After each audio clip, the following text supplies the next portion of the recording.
നമസ്കാരം. ഏവർക്കും pre market റിപ്പോർട്ട്സുകളിലേക്ക് സ്വാഗതം. ഇന്ന് നവംബർ 13, 2025 വ്യാഴം.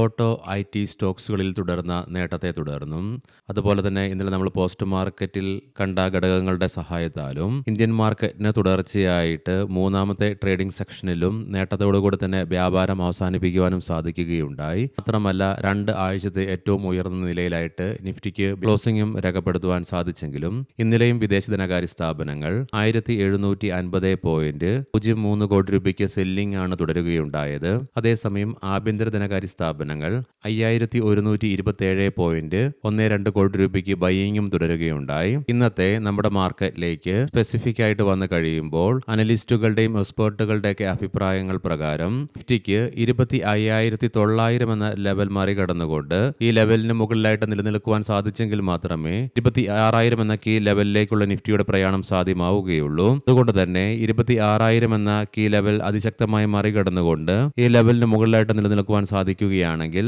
26,100 തുടർന്ന് നിഫ്റ്റിയുടെ നിലവിലെ റെക്കോർഡ് ഹൈയിലേക്കുള്ള പ്രയാണവും തള്ളിക്കളയാനാവുകയില്ല.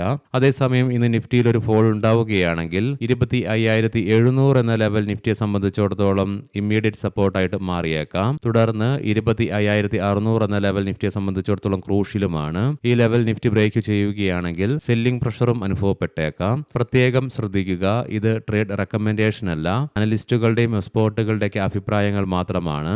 എഡ്യൂക്കേഷൻ പർപ്പസിന് വേണ്ടിയിട്ടാണ് ഈ ലെവലുകൾ വിശദീകരിക്കുകയും ഉണ്ടായത്.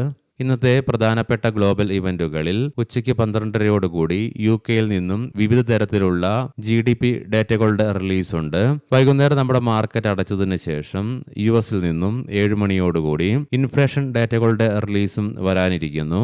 ലീഡിംഗ് ആയ ADR സ്റ്റോക്സിൽ ഡോക്ടർ റെഡ്ഡീസ്, ഇൻഫോസിസ് ADR-കൾക്ക് 0.5% താഴെ നേട്ടത്തോടുകൂടി വ്യാപാരം അവസാനിപ്പിക്കുവാൻ സാധിച്ചപ്പോൾ ബാക്കി എല്ലാ ADR സ്റ്റോക്സിനും നഷ്ടത്തോടുകൂടിയും വ്യാപാരം അവസാനിപ്പിക്കേണ്ടതായിട്ട് വരികയുണ്ട്.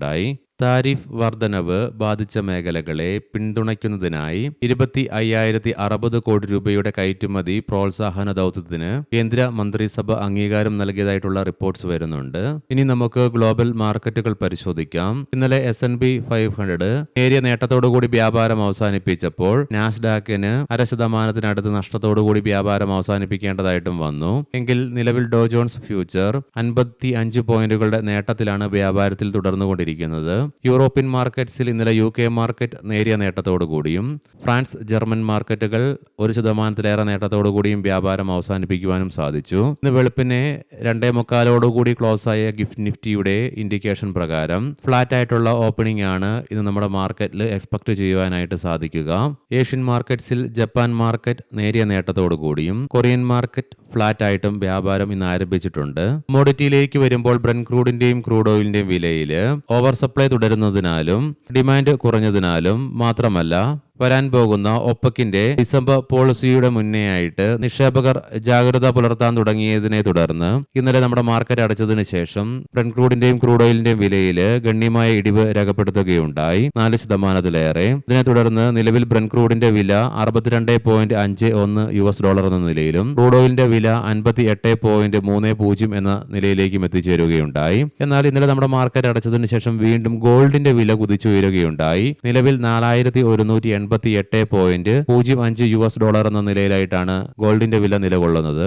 Hero motor corp, Aisha Motors, LG electronics India തുടങ്ങി ഒത്തിരിയേറെ പ്രധാനപ്പെട്ട കമ്പനികൾ ഇവയുടെ Q2 ഏർണിംഗ്സിന്റെ റിലീസുമായി ഇന്ന് ലൈനപ്പ് ചെയ്തിട്ടുണ്ട്. എല്ലാ കമ്പനികളുടെയും ലിസ്റ്റ് ടെലഗ്രാം ഗ്രൂപ്പിൽ വിശദമായി തന്നെ ഷെയർ ചെയ്യാം. ടെലഗ്രാം ഗ്രൂപ്പിൽ ജോയിൻ ചെയ്യാൻ ആഗ്രഹിക്കുന്നവർക്കായിട്ട് ലിങ്ക് ഫസ്റ്റ് കമന്റിൽ നൽകിയിട്ടുണ്ട്. ഇനി നമുക്ക് നിഫ്റ്റിയുടെയും ബാങ്ക് നിഫ്റ്റിയുടെയും ടെക്നിക്കൽസിലേക്ക് സ്പെസിഫിക് ആയിട്ട് പ്രവേശിക്കാം. ഇന്നലത്തെ നേട്ടത്തോടുകൂടി നിഫ്റ്റിയുടെ PCR 1.31 എന്ന ലെവലിലേക്ക് എത്തിച്ചേർന്നു. മാക്സ് പെയിൻ 25,850 എന്ന ലെവലിലും ഇന്നലെ ഗ്യാപ്പ് അപ്പ് ഓപ്പണിംഗിനു ശേഷം തുടർന്ന നേട്ടത്തിന്റെ ഫലമായിട്ട് അപ് ട്രെൻഡ് പാറ്റേണിനെ സൂചിപ്പിച്ചുകൊണ്ട് എബവ് ആവറേജ് വോളിയത്തോടുകൂടി മാത്രമല്ല അപ്പർ ആൻഡ് ലോവർ ഷാഡോസോട് കൂടിയിട്ടുള്ള ബുള്ളിഷ് കാൻഡിൽ സ്റ്റിക് പാറ്റേൺ ആണ് നിഫ്റ്റിയുടെ ഡെയിലി ചാർട്ട്സിൽ നിന്നും ദൃശ്യമാകുന്നത്. RSIയും 61.27 എന്ന ലെവലിലേക്കും എത്തിച്ചേർന്നു. നിഫ്റ്റിക്ക് ഇന്നലെയും അതിന്റെ എല്ലാ കീ മൂവിംഗ് ആവറേജുകളുടെ മുകളിലായിട്ടും വ്യാപാരം അവസാനിപ്പിച്ച് നിലകൊള്ളുവാനും നിലകൊള്ളുവാനുമായി. വീക്കിലി ഓപ്ഷൻസ് ഡാറ്റ പ്രകാരം 26,000 എന്ന സ്ട്രൈക്കിലാണ് കോൾ സൈഡിലേക്ക് ഏറ്റവും കൂടുതൽ ഓപ്പൺ ഇൻട്രസ്റ്റ് കാണുവാൻ സാധിക്കുന്നതെങ്കിലും 26,700 എന്ന സ്ട്രൈക്കിലാണ് ഏറ്റവും കൂടുതൽ കോൾ റൈറ്റിംഗ് കാണുന്നത്. അതേസമയം 25,800 എന്ന സ്ട്രൈക്കിലാണ് പുട്ട് സൈഡിലേക്ക് ഏറ്റവും കൂടുതൽ ഓപ്പൺ ഇൻട്രസ്റ്റ് കാണുവാൻ സാധിക്കുന്നത്. അതേ സ്ട്രൈക്കിൽ തന്നെയാണ് ഏറ്റവും കൂടുതൽ പുട്ട് റൈറ്റിംഗും നിലവിൽ കാണുക. ബാങ്ക് നിഫ്റ്റിയുടെ PCR 0.94 എന്ന ലെവലിലും മാക്സ് പെയിൻ 58,000 എന്ന നിലയിലും നിലകൊള്ളുന്നു. കഴിഞ്ഞ വെള്ളിയാഴ്ച മുതൽ ബാങ്ക് നിഫ്റ്റിക്ക് നേട്ടം തുടരാനായെങ്കിലും ഇന്നലെ കാര്യമായ നേട്ടം ബാങ്ക് നിഫ്റ്റിക്ക് കൈവരിക്കുവാൻ സാധിക്കാത്തതിനെ തുടർന്ന് bearish belt hold like candlestick pattern ആണ് ബാങ്ക് നിഫ്റ്റിയുടെ ഡെയിലി ചാർട്ട്സിൽ നിന്നും കാണുവാനായിട്ട് സാധിക്കുക. എങ്കിലും ബാങ്ക് നിഫ്റ്റിക്ക് അതിന്റെ എല്ലാ കീ മൂവിംഗ് ആവറേജുകളുടെ മുകളിലായിട്ടും വ്യാപാരം അവസാനിപ്പിച്ച് നിലകൊള്ളുവാനുമായി RSI 64.44 എന്ന ലെവലിലും എത്തിച്ചേർന്നു. മന്ത്ലി ഓപ്ഷൻസ് ഡാറ്റ പ്രകാരം 58,500 എന്ന സ്ട്രൈക്കിലാണ് കോൾ സൈഡിലേക്ക് ഏറ്റവും കൂടുതൽ ഓപ്പൺ ഇൻട്രസ്റ്റ് കാണുവാൻ സാധിക്കുന്നതെങ്കിലും 58,400 എന്ന സ്ട്രൈക്കിലാണ് ഏറ്റവും കൂടുതൽ റൈറ്റിംഗ് നിലവിൽ കാണുക. പുട്ട് സൈഡിലേക്കും 58,500 എന്ന സ്ട്രൈക്കിലാണ് ഏറ്റവും കൂടുതൽ ഓപ്പൺ ഇൻട്രസ്റ്റ് കാണുവാൻ സാധിക്കുന്നത്. അതേ സ്ട്രൈക്കിൽ തന്നെയാണ് ഏറ്റവും കൂടുതൽ പുട്ട് റൈറ്റിംഗും നിലവിൽ കാണുവാനായിട്ട് സാധിക്കുക. ഇന്നത്തെ പ്രധാനപ്പെട്ട സ്റ്റോക്കിംഗ് ന്യൂസുകൾ പരിശോധിക്കാം. മുൻകൂട്ടി ഓർമ്മിപ്പിച്ചുകൊള്ളട്ടെ, ഇത് ഒരു ബൈ ഓർ സെൽ റെക്കമെൻഡേഷൻ അല്ല. പറയാൻ പോകുന്ന റിസൾട്ടുകളൊക്കെ quarter to year on year ബേസിസിലാണ്. ടാറ്റ സ്റ്റീൽ പ്രോഫിറ്റിൽ 319% വർധനവ് രേഖപ്പെടുത്തിയപ്പോൾ റവന്യൂവിൽ 8.9% ഉയർച്ചയും രേഖപ്പെടുത്തി.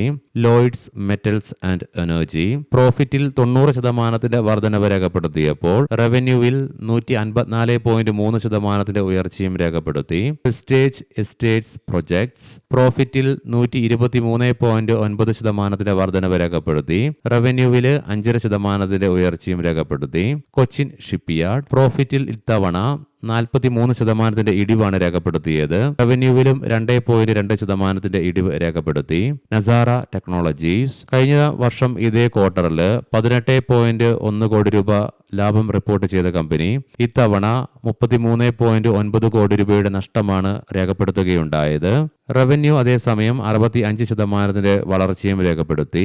ദീപക് നൈട്രേറ്റ് പ്രോഫിറ്റിൽ 38.9% ഇടിവ് രേഖപ്പെടുത്തിയപ്പോൾ റവന്യൂവിലും 6.4% ഇടിവ് രേഖപ്പെടുത്തി. KNR കൺസ്ട്രക്ഷൻസ് പ്രോഫിറ്റിൽ 76.3% ഇടിവ് രേഖപ്പെടുത്തിയപ്പോൾ റവന്യൂവിൽ 66.8% ഇടിവും രേഖപ്പെടുത്തുകയുണ്ടായി. ഇന്ന് സെൻസെക്സിന്റെ വീക്ക്ലി എക്സ്പയറി ആയതിനാൽ തന്നെ മാർക്കറ്റിൽ നമ്മൾ വോൾട്ടാലിറ്റി എക്സ്പെക്ട് ചെയ്യേണ്ടതായിട്ട് വരും. ഏവർക്കും നല്ല ഒരു ട്രേഡിംഗ് ദിനം ആശംസിക്കുന്നു. വൈകുന്നേരം പോസ്റ്റ് മാർക്കറ്റ് റിപ്പോർട്ട്സുമായി കണ്ടുമുട്ടാം. നന്ദി, നമസ്കാരം.